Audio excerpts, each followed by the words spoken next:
Today we're using this wheel of weights to build our NFL team so we can get some of the smallest players or fattest players in the league and see if we can build a team to go all the way to the Super Bowl. First wheel spin here, obviously I'm looking for something in the middle so we can actually go ahead and get a quarterback, but the first one's going to be between 191 and 195 pounds. Yeah, I don't think we're getting a quarterback this time. Most of them are like in the lower 200s, so we probably need to look for that one next. But thankfully a star wide receiver is exactly at 195 pounds, and that is Justin Jefferson. Jay Jettis, a great first pickup for our first wheel spin. Hopefully our luck continues with this second one here. Hopefully some lower 200 numbers, 231 to 235. That actually might be a decent quarterback. Lamar's a little bit under. Josh Allen is legit 2 pounds over that. Joe Burrow and Patrick Mahomes is a little bit lower too. I think I'm going to go ahead and skip on the quarterback because I really think we can get a lot better. Instead, we're going to go with middle linebacker Roquan Smith, weighing 232 pounds and a 94 overall. That is a great pickup still. I'm going to end up doing 12 wheel spins, so we still do have time for a quarterback. I would just like to get it done sooner rather than later.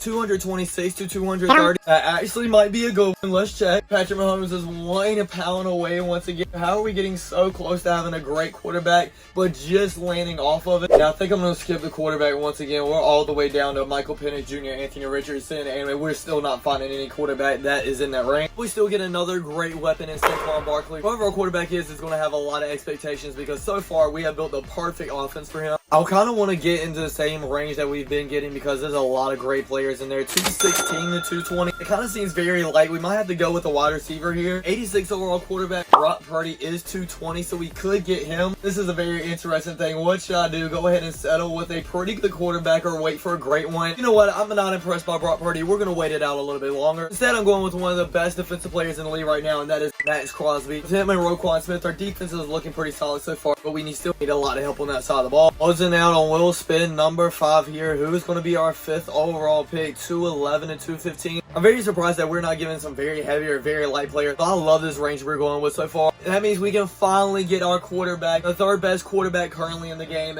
and Joe Burrow at 96 overall. We were so close to getting Lamar Jackson just 1 pound off, but Joe Burrow, I'm fine with that 100%. After this wheel spin, we'll officially be halfway done with our wheel spins, and next up is going to be 291 to 295. I was a little bit concerned about this weight class because I didn't know how it was going to be with it being heavier, but we still got a great player in Cameron Hayward, a defensive line, and also, like I said earlier, we do need help on our defensive side of the ball, so that'll help a lot. On our next spin, we're going to get 246 to 250, and we could get Derrick Henry because he weighs 247, but we already picked up Saquon, so there's really no need to pick up him as well. But we're still going to get a really good player and the best tight end in the game, Travis Kelce at a 99 overall. So we legit have the best wide receiver and the best tight end in the game, along with Saquon Barkley and Joe Burrow. I wouldn't be surprised if this team went undefeated and went all the way to the Super Bowl. I did not think it was going to be this easy. And our luck didn't stop there because the next 3 wheel spins, we got some great secondary help. And Derek Stingley Jr., Devon Witherspoon, and Kyle Hamilton. For our next wheel spin, we got 181 through 185. So close to getting Tyreek Hill, but instead we get 85 overall. Zay Flowers as a wide receiver too.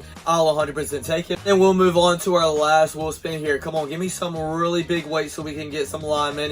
271 and 275. That means we do get a lineman. It's not an O lineman, but thankfully we get Myles Garrett. This defense is about to be really dangerous and really fun to play with. I finished putting our team together and it looks great. We have an 89 overall team, 92 overall offense with an 87 defense. Offense looks brand new with Joe Burrow, Saquon Barkley, Justin Jefferson, Zay Flowers, Travis Kelce as a tight end. We should have the best offense in the game. Then on the defense side of the ball, we are struggling a little bit. I mean, we have some great players, but free safety and right outside linebacker really struggling, and the defensive tackles as well. I really do think we have the firepower to at least make it to the playoffs. To really see how good this team is, we're going to hop in this week 1 game versus the Saints. Start off on offense, and obviously I'm going to look for Justin Jefferson's way. 1 for 1 first down already. I don't understand how we're having this many weapons and they're playing cover 1, but Travis Kelce is open deep downfield, and we already get a touchdown in just 2 plays. Our defense is balling out too. After a quick sack, we have them in a 3rd and 15 now. All we need to do is get to the quarterback. They try a screen pass, but we tackle them way short of the stick. Justin Jefferson 1-on-1 to the outside. Just going to send him straight down the field, throw it up to him. I mean, it's Jay Jettis. How can he not catch that?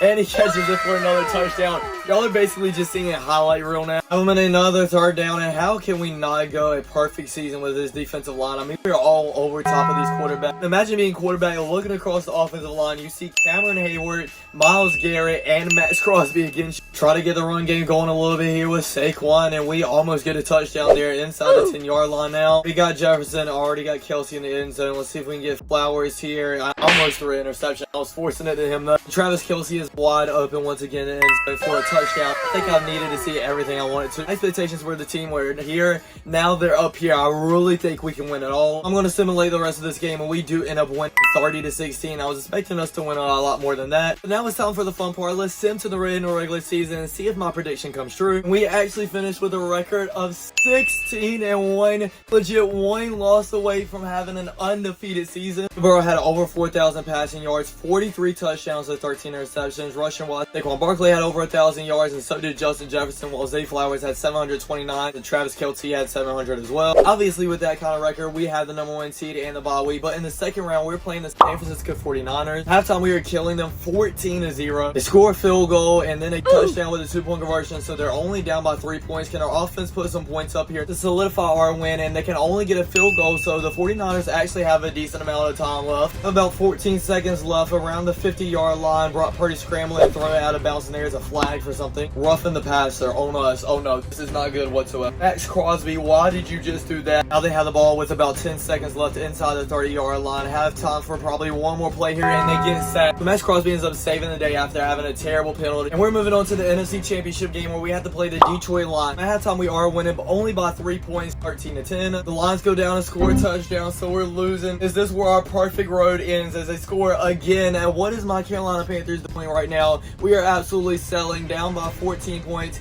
and we end up losing 27-13 in the NFC Championship game after almost having a perfect regular season. Should have known better than having really high expectations for this team. Every time I do it, it just flops somehow. But if it makes you feel any better, the Detroit Lions did end up winning the Super Bowl, their first ever. So at least we did lose to the best team. I don't know how the Browns made it, but that's by me. We did have the Coach of the Year in Dave Canales, and our right end and Myles Garrett winning the Defensive Player of the Year as well. That was a bittersweet end to the video, but thanks for watching, everybody. I really hope you enjoyed. Don't forget to like, comment, subscribe, and I'll check you guys out next time. Peace.